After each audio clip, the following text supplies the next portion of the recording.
வாசகம். இறைவாக்கினர் மலாக்கியா நூலிலிருந்து வாசகம்.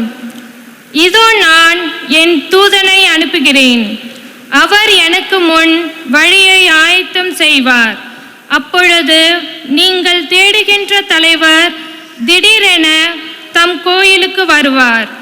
நீங்கள் ஆவலுடன் எதிர்பார்க்கும் உடன்படிக்கையின் தூதர் இதோ வருகிறார் என்கிறார் படைகளின் ஆண்டவர். ஆனால் அவர் வரும் நாளை தாங்கள் கூடியவர் யார்? அவர் தோன்றும்போது நிற்க வல்லவர் யார்? அவர் புடமிடுகிறவர் நெருப்பை போலும் சலவை தோழிகளின் சபர்காரத்தை போலும் இருப்பார். அவர் புடமிடுவர் போலும் வெள்ளியை தூய்மைப்படுத்துபவர் போலும் அமர்ந்திருப்பார். லெவேலின் புதல்வரை தூய்மையாக்கி பொன் வெள்ளியை போல் அவர்களை புடமிடுவார். அவர்களும் ஆண்டவருக்கு ஏற்புடைய காணிக்கையை கொண்டு வருவார்கள். அப்பொழுது பண்டை காலத்தில் முன்னைய ஆண்டுகளின் இருந்தும் போல் யூதாவின் காணிக்கையும் எருசலேமின் காணிக்கையும் ஆண்டவருக்கு உகந்தனவாய் இருக்கும். இது ஆண்டவரின் அருள்வாக்கு.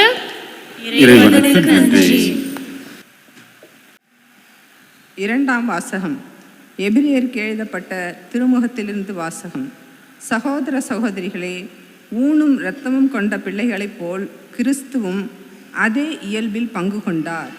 இவ்வாறு சாவின் மேல் ஆற்றல் கொண்டிருந்த அலகையை சாவின் வழியாகவே அழித்துவிட்டார். வாழ்நாள் முழுவதும் சாவு பற்றிய அச்சத்தினால் அடிமைப்பட்டு இருந்தவர்களை விடுவித்தார். ஏனெனில் அவர் வானதூதருக்கு துணை நிற்கவில்லை, மாறாக அபிரகாமின் வழிமரபினருக்கே துணை நின்றார் என்பது கண்கூடு. ஆதலின் கடவுள் பணியில் அவர் இரக்கமும் நம்பிக்கையும் உள்ள தலைமை குருவாய் இருந்து மக்களுடைய பாவங்களுக்கு கழுவாயாகுமாறு எல்லாவற்றிலும் தம் சகோதரர் சகோதரிகளைப் போல் ஆக வேண்டியதாயிற்று. இவ்வாறே தாமே சோதனைக்கு உள்ளாகி துன்பப்பட்டதனால் சோதிக்கப்படுவோருக்கு உதவி செய்ய அவர் வல்லவர். வாழ்வு தரும் ஆண்டவரின் அருள்வாக்கு. நன்றி.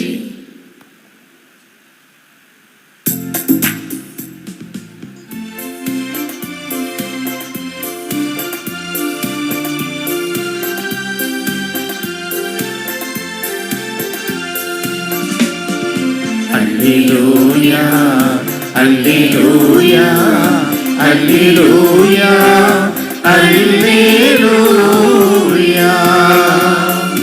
Alleluia, Alleluia, Alleluia, Alleluia.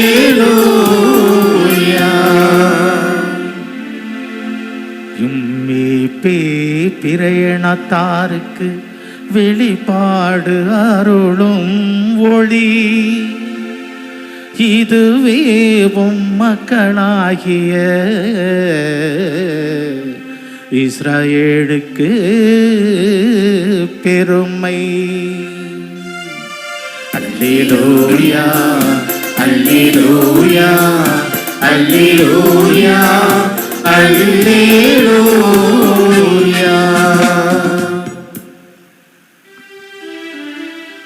ஆண்டவர் உங்களோடு இருப்பாராக. உம் ஆன்மாவோடும் இருப்பாராக. லூக்கா எழுதின செய்தியிலிருந்து வாசகம். ஆண்டவரே மாட்சி உமக்கே. இயல் 2 இறைவாக்கியங்கள் 22 முதல் 40 முடிய. மோசேயின் சட்டப்படி தூய்மைச் சடங்கு நிறைவேற்ற வேண்டிய நாள் வந்தபோது குழந்தையை ஆண்டவருக்கு அர்ப்பணிக்க அவர்கள் எருசலேமுக்கு கொண்டு சென்றார்கள்.